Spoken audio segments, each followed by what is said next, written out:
What's going on? Welcome back to the channel. Oh man, night one, that heat drop, that gonna hold you. Night one was hella fun, bro. But as always, bro, I appreciate y'all stopping by and showing some love, gang.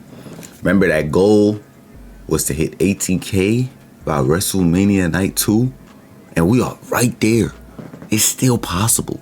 It's still possible. We can still hit 18K by the end of night 2. I'll still take that. That's still a goal smashed for me.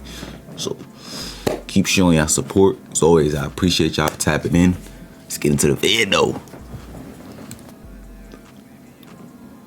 Honestly, I already know, because before the match, the internet was up in the air about this match. So I haven't really checked, because I didn't really get the chance to be on the internet crazy after WrestleMania. But I already know people was talking down on this match, bro. And in my opinion, to be honest, this is one of the better one-on-one Jay matches that I've seen, bro. Like, it had a little story to it. He didn't hit this super kick right here until like at least halfway or almost past halfway through the match, bro. So that, I'm not gonna lie to you, that's what I was looking for. That's what I was looking for. Like, when we started the match, I'm like, bro, if I see a super kick in the first 2 minutes, I'm turning this shit off, bro. Not gonna lie to you. I was being 100 too. But he saved it, bro. He was just wrestling, pulling tricks out the bag. I messed with it. And there was like a story that they was trying to tell in the match as well, which, you feel me? The first story that they was telling, where this is the deepest that Jay has ever dug, he getting hit and he getting back up, he taking all the punishment. I was messing with that hard. And then it was like a second layer to the match story where Jay was doing Gunther's moves, and I don't know. I don't know about that, coach. I ain't gonna lie. But you feel me? The powerbomb was tough though. I don't know. It's just, maybe it's not what I was looking for. It wasn't bad though. Like, he hit all his moves. He hit all the Gunther's moves pretty much with ease, bro. So it's not like he did anything bad. It's just, I don't know. Maybe it wasn't the storytelling I was expecting. I think Jey Uso put on, I don't want to say the best, because I'm just thinking off the top of my head, but it's got to be his top 3 singles performances. Because he was out there working, bro. And he looked confident in himself too at that point. Like I messed with it. I'm actually looking for, like, if he's gonna bring that type of energy to the rest of his single matches. I know this was like a deep fuse, so it probably drew that out of him. But if he brings that type of energy to the rest of his singles matches, I'm looking forward to see his title defenses, bro. I'm not even gonna lie to you. So Jey Uso winning the title, bro. I didn't expect much different, to be honest with you. I'm glad that he got it.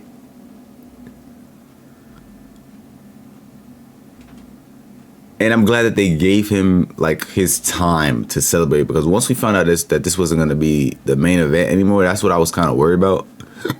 Because all the fan support that he gets, like, I knew they was gonna want to celebrate. So I was just worried about if he was gonna get some time to celebrate. And he definitely did. In the ring, outside the ring, they went through the crowd. Like, he got some time to celebrate, show off his energy. So they did the right thing for me. They made the fans happy. At least the fans in the building, feel me? Because you know the people on the internet, they gonna have a different opinion, but who cares? They're not buying tickets anyway, right? So whatever, F them. And I'm gonna try to be keeping track of the predictions that I got right and wrong. I'm gonna have it somewhere, probably on the bottom of the screen or top, who knows. But Jey Uso winning is definitely what I expected, bro. I'm not gonna lie, this New Day match, bro, I really just wanted to see them win the tag team titles at WrestleMania because of their turn, and it'd have been terrible for them to do that turn and become the most hated tag team on the show for them to not win the titles.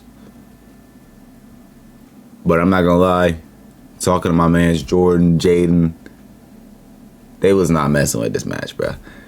Like, I was talking to Jordan while it was going on, and bro was watching the Knicks game, bro. Like, he didn't give a shit about this match. And it made me feel away, bro. I'm not gonna lie, like, cause I had emotion going into the match. But I can't lie to you. This match didn't have like a memorable moment for me though, so like, I can't be 1000% mad that people wasn't, that at least my people wasn't messing with it, cause it didn't have a big moment for me. But I am also glad that they did win the tag team championships, cause I'm waiting for that next heel promo when they call Biggie out and they tell him it was definitely his fault, cause they pushed him to the side and now they got a chip. I'm waiting to see that, bro. Remember before John Cena turned heel, they was the demons of the locker room, bro. They wasn't allowed in the locker room, bro. Like, come on. I need to see that energy again. And now that they have the championships, they have all right to behave that way. So I'm waiting for that part. Like I said, it was no seriously memorable moments in this match. So I guess I can understand people not really messing with it as hard. But I am glad that they won though. Ooh. All right, now we starting to heat up a little bit. This, if y'all haven't been tapped in, I wouldn't say I'm not the biggest fan of Jade Cargill, but I feel like she could use some improvement, and this is definitely a step in the right direction. I'm not gonna hold you. Like, this powerbomb over here, hard. It was like some catching twist powerbomb. It was mad hard. New move added to the collection. Fire. Did she like call her in like a suplex form off the top rope? Tough. But I'm not gonna lie. Just a little bit. I expected a little bit more from Jade Cargill. Just a little bit. Like I said, you see some improvement, but I just expected a little bit more from Jade Cargill on the big stage, bro. I really did. I'm trying not to be a hater. I'm trying to give her props for what she was doing good, but I just expected a little bit more. This definitely actually had moments in it, unlike the last match. Definitely had some moments in it, like the twist powerbomb in this catch and suplex. It was fire. And they had like a top rope spot where they did like 3 reversals in like 5 seconds. It was tough. Like, this definitely had some moments to it. I mean, I just need Jade Cargill to carry a little bit more of her weight. That's all I'm saying, bro. That's all I'm saying. But she got her dub at WrestleMania, and now she about to walk through. Hopefully, she about to walk through that mid-card division. Like, walk through it. I don't care which show she on. I don't care which title she take. She about to walk through that division, bro. Hopefully. And Naomi, bro. Bro, I was getting so tired of that glow bullshit, bro. So tired of it. She switched the gimmick and she was still coming out to that music. I was getting upset. Bro, the new music debut at WrestleMania goes so crazy. And the tunes is hard. It's not even just regular, oh, I got a new tune. Nah, she popped up with a new tune that was gas on some rock star shit. I can put that on a playlist. It's that hard, bro. I'm jacking that. I am jacking that. I can't wait to see Naomi talk too, because I know she about to be on demon time. Hopefully, she not the reason Bianca lose. I mean, like, I don't mind if it's some kind of, for me, mishap. Hopefully, she's not just straight up the reason she lose. Because I'm looking to see what's next for Naomi, because that character is toxic as hell, bro. I need more of it, bro. I'm not gonna lie. Okay. In my predictions vid, I said that this was probably going to be the most interesting match to me because of the 2 different wrestling styles of these 2 competitors, bro. And oh my God, did it live up for me, bro. In my opinion, bro, besides the main event, which you're gonna get too soon, this was the best match of the night for me. For me, bro. Like, bro, do you see this picture? He hit a BFT out of a moonsault, gang. Huh? Like, that's a prime example of the 2 completely different wrestling natures just coming together and making something beautiful, bro. Beautiful. And they still kept the vibe of having Jacob Fatu still kind of be like a monster, but at the same time, for the first time, I felt like they showed like him being human. Feel me? Like they did a good job of showing the monster side and the human side of Jacob Fatu. I feel like in this match, like that was fire. I think this is definitely one of the predictions that I got wrong today. I'm not gonna hold you. Like, as soon as I see Solo come out with him in the white suit, I was like, oh damn. Oh, I was like, oh, he just escorted my boy. And even the mask that Jacob Fatu came out was hard, bro. Like, I enjoyed this match definitely the second most tonight. And I had predicted that Solo might interfere and somehow cost him, and we would go into that feud. Do y'all think that we still end up getting into that feud now that Jacob Fatu's already the champion? Because I'm not gonna lie, I do want to see that. Like, we don't have to rush it, because you know bloodline stuff takes a while. Takes a while to tell a bloodline story. But I do want to see that. We don't have to rush it though. And do we let LA Knight fight for the title again soon? Because with the Shinsuke thing, he got it back immediately. I guess Shinsuke kind of like cheated, but he got beat up. He got beat straight up here. So y'all think we're gonna put him back in the U.S. title picture? I kind of hope not. I feel like he needs a little break from it, especially just the way he got it back from Shinsuke. I think he just needs a little bit of a break. And yo, one more thing, bro. Can we chill on the finishing matches with multiple finishers thing, gang?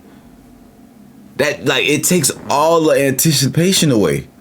Like, I'm sitting, like, when I'm watching big matches, for like the first couple minutes, I'm sitting there just enjoying it, watching the movie go back and forth, no reactions. Then it gets to another level where the feelings gets a bit more tense, bro. You start sitting up in your seat, bro. You start opening your eyes, you start reacting to most of the moves. And that usually stays like that until the end of the match. For me, at least, when I'm watching. But then when you about to end the match and you see 4 finishers in a row, it's like, well, duh. Obviously, this is about to be the finish, gang. Like, I get so tired of that. It just ruins the immersion. Like, and I know my boy do it too. I don't even like when Cody Rhodes do it, bro. That shit kind of gets me tight, bro. Takes me out the immersion. And we did it twice tonight. We did it twice. The Jey Uso did 4 splashes unnecessarily. I mean, it wasn't the direct end though. He did some stuff after that, so I can't be too mad at that one. But this one, he hit 2 moonsaults, bro. Like, come on, bro. We don't have to hit 1 million finishers for the match to end. How about, major crazy idea, how about we stop making people kick out a finisher 3 times in one match, and we don't have to do a multiple finisher ending, feel me? How about that? Jesus. But yeah, like I said, you feel me? Jacob Fatu and New York. So we found out on the pre-show that Rey Mysterio had gotten injured the night before on SmackDown, and he had to be replaced by Rey Fenix. At first I was like disappointed because I thought the story was with Rey Mysterio, but to be honest, they kind of showed us the night before on the Andre the Giant Battle Royal that it was kind of with all the luchadors, so for me, he kind of steps right in anyway. And I'm not gonna lie, don't hang me, Rey Fenix put on a better match than Rey Mysterio would have. Facts. And I'm not saying he's better all the time, obviously, man. Like, Rey Mysterio's the GOAT. But, like, right now, Rey Fenix put on a better match than Rey would, bro. I'm not gonna, I probably would have not disliked it, but I probably wouldn't have cared about this match if Rey Mysterio was actually in it. Like, but they said Rey Fenix was here, and then the way they started the match, I'm like, oh yeah, all right, let me sit down and watch this, bro. And they showed out, like, bro, Chad Gable doesn't miss, bro. You put him in a ring with somebody who's elite, and he's not gonna disappoint, bro. Ray Phoenix hasn't disappointed yet either. Like I didn't watch him in AEW. I didn't watch him anywhere else. My first time watching full matches of his. He's showing out every time he stepped into the ring, bro. And it was no different on the biggest stage, bro. They took a match that most people were looking at as a throwaway. Even me, in the prediction vid, I literally laughed when it came on the screen. They took what most people were looking at as a throwaway match, and they made it a banger, bro. Not gonna hold you. I can tell you for certain this wasn't the worst card in the match. Facts. I just said this wasn't the worst card in the match, didn't I? This wasn't the worst match on the card. That's a fact. And that boy El Grande got him a Wrestlemania dub. Come on, bro. How can you be upset at that? How could you be upset at that? This is hard. And you know they gonna keep going with this luchador shit, right? Because it's mad luchadors in WWE at this point. They just got 2 more. Like, this is finna be forever. And I think this could be a blessing in disguise for Ray Phoenix. Because now he kind of has to be involved with this. Like, actually. Because he just fought him at WrestleMania. So he kind of has to be involved with this storyline now. And I don't know if they had a storyline in the bag for him for, like, when he pops out. Maybe they keep going with that or whatever their direction is. But I feel like he can kind of be involved in this now and be the guy to, for me, unmask him and all that. For me, that'd be tough.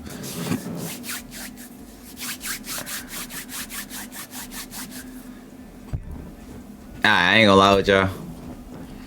I was looking forward to this match because I thought it was gonna be a fight. I thought it was gonna be a brawl, and there was glimpses of that here and there. But I'm not gonna lie, I don't know.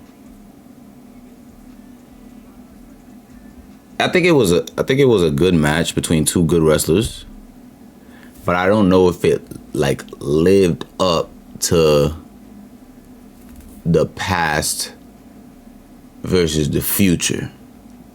Feel me? Like, with that kind of stamp being put on it, besides the personal beef, the then versus the now, I couldn't tell. Not gonna lie. And I don't know if they chemistry wasn't hitting for real, or if, like my boy Jaden said, Charlotte was just trying to be careful about her knee, maybe. But I don't know. This match just, it didn't hit the way I needed it to hit. Like, going into this, I expected the Rhea for Charlotte type energy from WrestleMania 38 or whatever year that was. I was expecting that kind of energy, bro. That's what I needed. That's what I needed from Tiffany. And I think they both did okay. The only thing I will say is that this is the most unclean that Tiffany has walked out of a match. Like, she had like a bruise on her forehead, teeth was bleeding, covered in blood. She had blood on her face. Like, it looked like, visually, it looked like Tiffany Stratton had just been through her hardest match. Like, visually. But I just couldn't tell while actually watching the match, bro. I couldn't. I was really trying. I was really trying to get behind this. I really was, bro. But to me, it didn't hit for what it needed to hit for, bro. I was begging, bro. I didn't move. I didn't go get food. I didn't start rolling. I didn't do nothing, bro. I was just trying to invest myself into the match, and it wasn't settling for me. It wasn't. I'm sorry. So, and I think I predicted Charlotte Flair to win, and that's not why I have the opinion that I do on it, because for me, it don't really matter to me. I'm fine with Tiffany Stratton winning and getting an actual defense of her championship, because she had 3 defenses in 100 days, which is crazy. And she defended against, you feel me, a top woman in the company hard. That's toughy. Because I think the last defense she had was against a bum. So I'm glad. What does she do now, though? It's my thing. Like, and I think I said in my prediction vid, Charlotte Flair is not finna come out and say, you feel me, I'm not as good as I thought I was. So what's Charlotte Flair finna do? Is she gonna disappear again? Is it cooked? Is it cooked? I need some Charlotte Flair on it. Like, it's no actual female wrestler that's heel right now? I can't think of none. That's besides Naomi, and she just turned heel, bro. Like, she can't carry the heel on her back. We need another heel. We need another heel, man. Send Charlotte to Raw or something. I mean, go make her the heel over there. Like, we need another heel somewhere, bro. I mean, Tiffany Stratton still has the entire roster to fight, really. We haven't really seen her fight the entire roster. So she still technically has an entire roster to fight. Let's be for real. It's not a bad decision. I just didn't expect it at the end. Like, it's not what I predicted. I'm looking forward to see how they can build her championship reign though now. She just got a win over one of their GOATs at WrestleMania, bro. So she's got to build off of this now. She can't just, you feel me, go back to having 3 title defenses in 100 days. That can't be the facts, bro. Let's lock in. Okay, before we get into this match, bro, can we just take a moment and admire these WrestleMania entrances, bro? Obviously, the best 2 entrances of the night. Facts. Maybe it's the CM Punk one is a bit more because I love the song so much. But that Seth Rollins shit was hard, bro.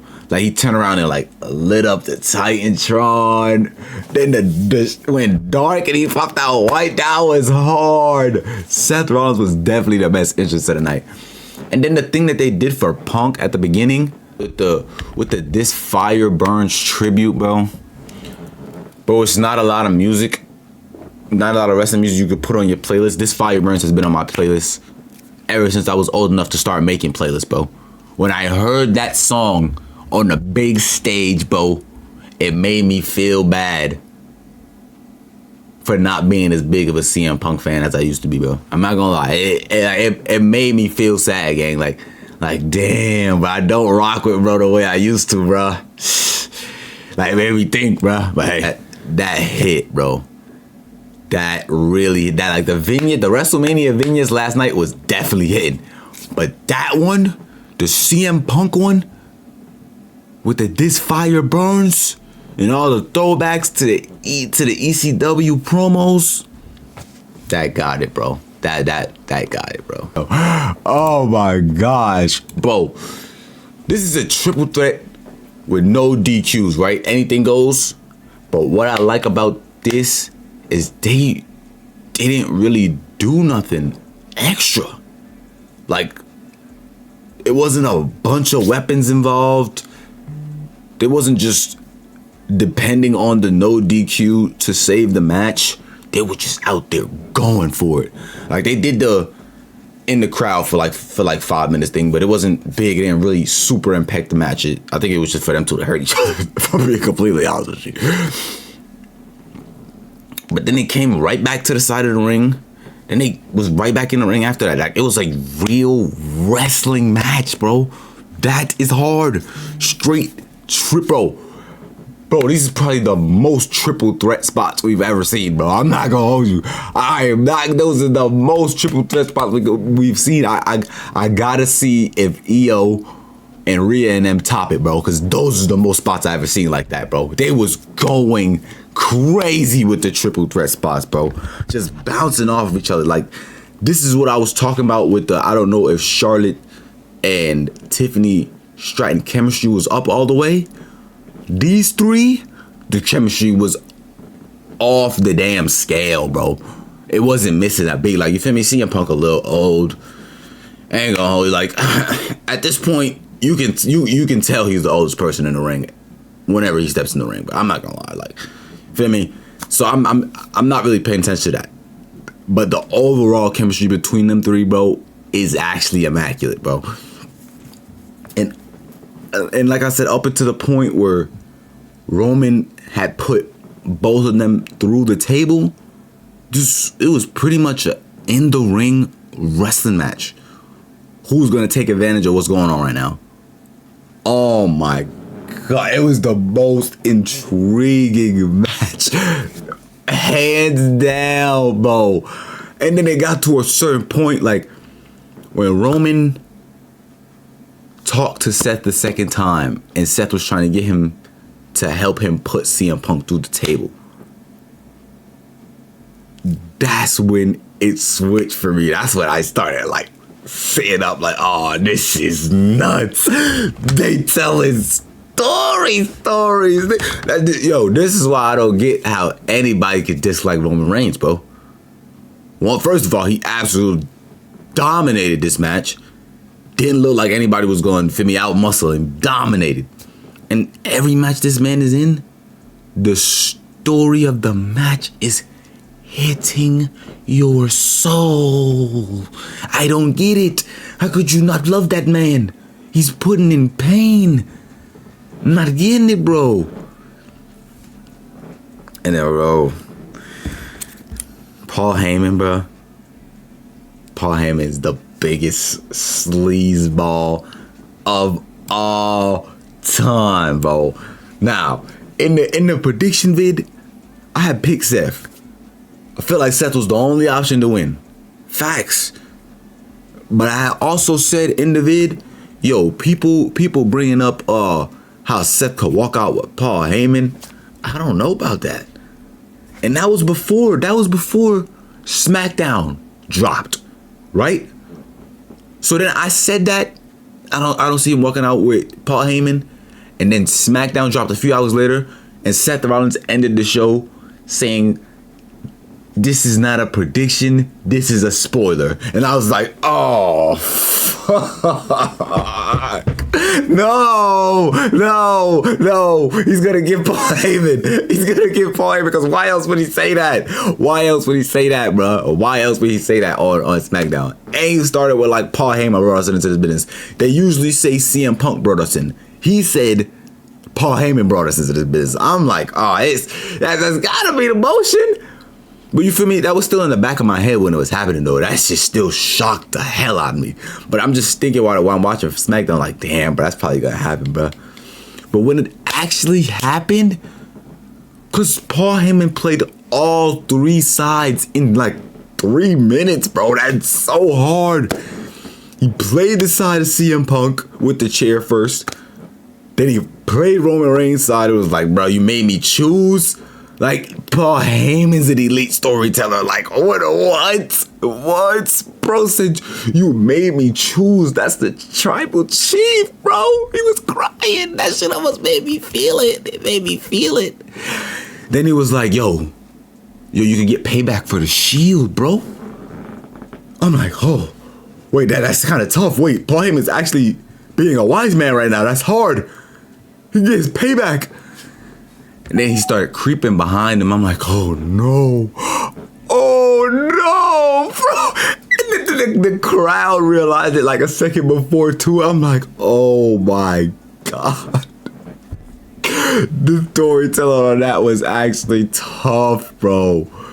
Bro, first of all, look at this picture. This is beautiful, especially after the performance that Paul Heyman just put out. This is a absolutely beautiful picture, bro. Walks out with chair in hand. Undoubtedly best match of the night, best story told of the night. Am I upset now, or do I feel away now that Jey Uso didn't main event? No, bro, because we got that as the main event, bro. Like, jeez, bro. I'm not gonna lie to you. This might be a better main event than tomorrow's main event. And y'all know Cody's my guy. John Cena's my guy. Wrestling alone, F a story. Wrestling alone, it might outshine today's main event, bro. Not gonna lie. It was that good. It was that intriguing. It hit that hard, bro. The main reason during my prediction video, I had said, I don't know about Seth Rollins walking out with Paul Heyman. Because out of the three of these people, Seth Rollins is probably the better talker at this moment. Like, he's probably the person that needs Paul Heyman the least right now. I'm not gonna lie to you. So, like, I don't know. Does he just use him as a pawn? Because he don't need him to speak, bro. He don't. Not in the slightest. So does he just use him as a pawn to get whatever he needs done? Yeah, I guess we'll see, man. Bro, overall, bro, I think that was a hell of a night one, bro. I think night 2 will be overall better, but the hype of night 1, I feel like, especially because of that main event, is insanely high. Like, I feel like it could possibly be hard to match. But we see. I enjoyed night 1, especially that main event. Like, I feel like that main event makes up for any of the things that you might have not liked beforehand, bro. That's a hit. That's a hit, bro. But anyway, bro, as always, bro, I appreciate y'all stopping by and showing the guys some love, bro. Let me know how y'all thought night 1 went. Let me know if y'all got y'all predictions right or wrong. Y'all thought they made some wrong decisions. Put me on, talk to me. And let me know how you think night 2 is about to go. Cause you feel me? It starts soon, man. I'm looking forward to it, man. Tomorrow for the night 2 review. Again, thank you. We can still hit that 18K. So keep showing that love. I appreciate y'all, bro. I'll see y'all in the next vid.